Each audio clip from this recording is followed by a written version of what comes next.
Hello everybody, and welcome to another fly tying session with your host Scott. So far on the channel I've only been tying modern patterns, therefore I'm going to demonstrate some traditional fly patterns, this one being a wet fly. It is called the iron blue spider. The spider refers to a method of tying rather than a particular pattern, and it's not actually imitating an arachnid, for example.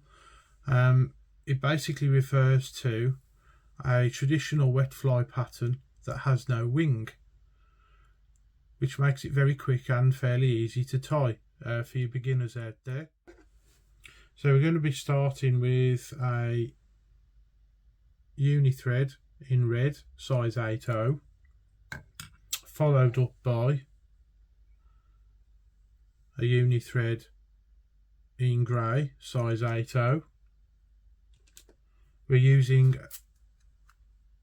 a B405 in size 14. We're going to need a couple of dubbings for this pattern. We've got some hare's ear fur dyed iron blue. We have some hare's ear fur that's fairly light in colour. I'm not sure whether it's been bleached or dyed. This is how it came in the dubbing box. We're also going to be using some hackles from a Indian cock cape that is called iron blue dun badger, I believe. Either way, I think it's a badger style of cape. So to start this fly, we have to use the red thread to create a bit of a butt. This fly is particularly effective for grayling as your dropper, middle dropper or top. It's up to you if you use 3. So we're going to put a bed of thread down to about where the point starts. Then we're going to trim the waist away, and then we're going to carry on round the bend slightly to create a tag or a butt.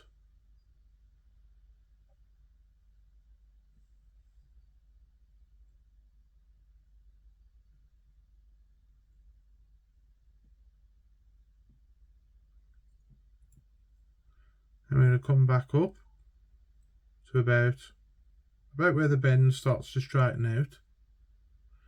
Then we're going to go back down again. Stop about there. So you want to try and taper it a little bit, then come back up again. That creates a bit of a lump, which is what you want. Oops, that's a rookie mistake. Don't catch the point of the hook. If you're unlucky, you will break the thread. And you want to go back up to the eye, or close to the eye. I like to leave a bit of room at the eye for tying in a lot of materials.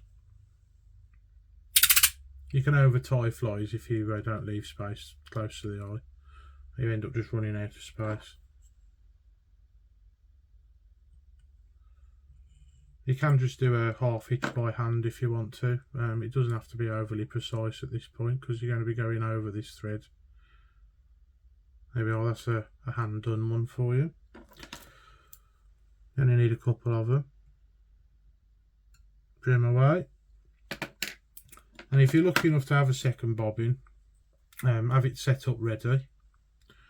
If not, obviously remove the thread and put your grey thread on, and then you want to go over the top of the red. You can trim off at any point, but try and do it before you reach the butt.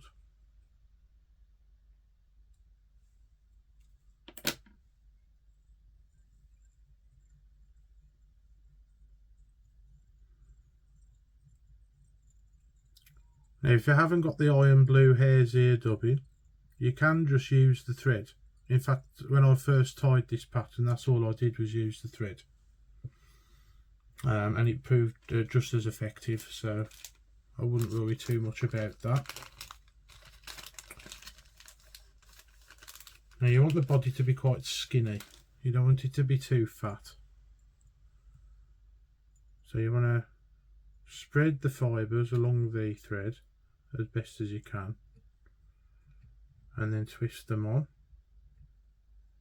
so that you form like a thin rope.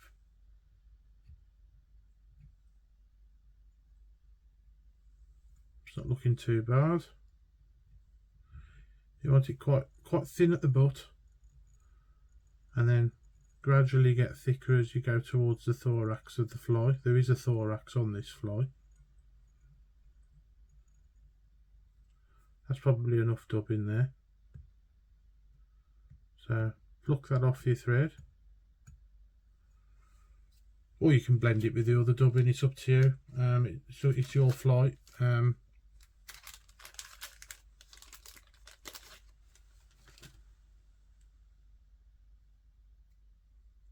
So then you get the pale hare's ear dubbing, and you want this to be a bit thicker because you're going to be forming a thorax, excuse me.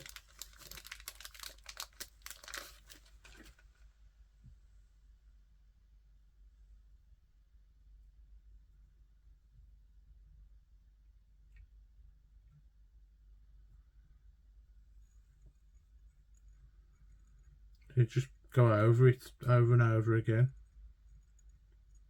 and then come down in front. There we are, that's the thorax.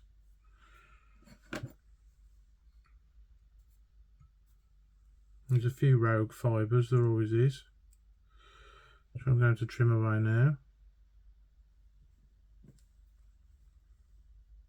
It's easy to do this now before you put the hackle on.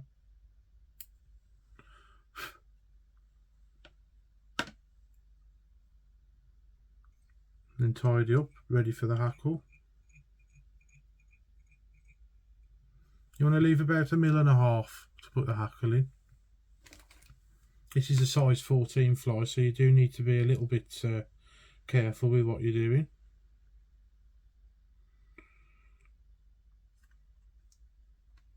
And you want to select a hackle feather that's got fairly short fibres. The best way to test it is to just draw them back like that and then lay it alongside the shank of the hook.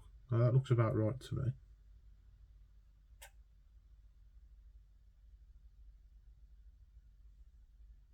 Yeah.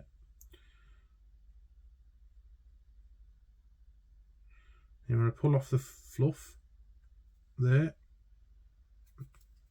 You can tie it in by the tip, but I actually prefer to tie it in by the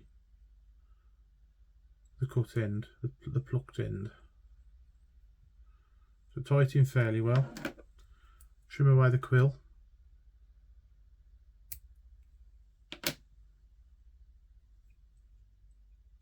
Tidy up. And then you're going to get your hackle pliers. Now, most of you will probably have this style of hackle plier if you've just started out. This is my preferred one, and I'll demonstrate how those work. So you actually draw it back like so to reveal that, and then you pop your feather in there and then let go, and it grips it quite well, and it doesn't seem to snap as well. So you want to pull the fibres back as best as you can while you're winding the hackle, and you want about 3 turns.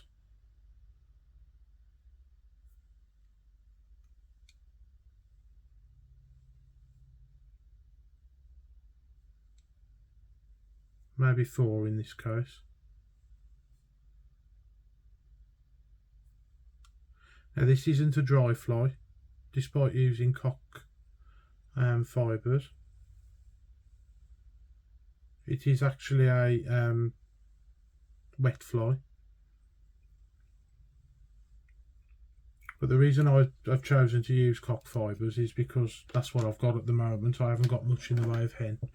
And also I find that on the River Vernley, it being a very fast flowing river, you don't really need to worry about what you use, to be honest.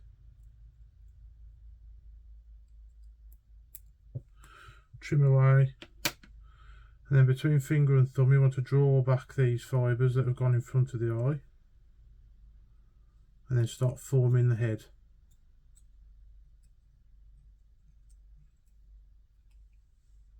Like so.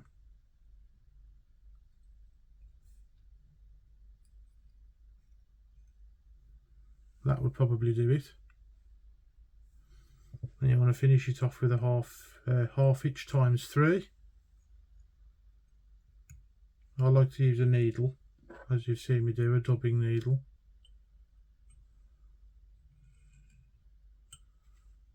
Stops you catching the hackle fibres by mistake as well.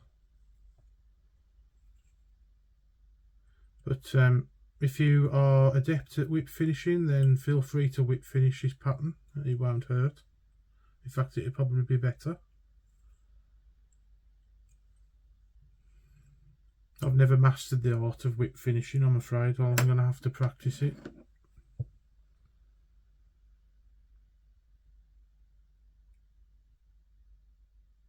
Trim close. Have a quick look at it. And then you want to varnish. This is one of my shortest videos that demonstrates how quick it is to make this particular fly. So you want to varnish well.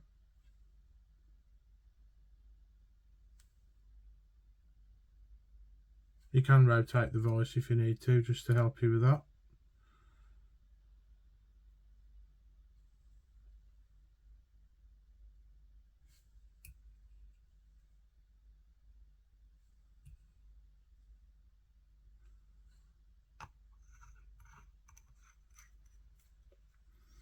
And then just in case you've got some varnish in the eye, just get your dubbing needle.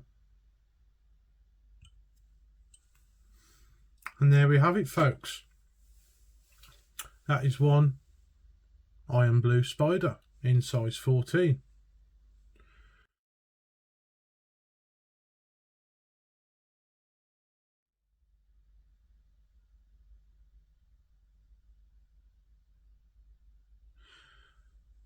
Thank you very much for watching. I hope you enjoyed it. Please like, share and subscribe. And I'll see you in the next one, which will probably be another traditional wet fly pattern.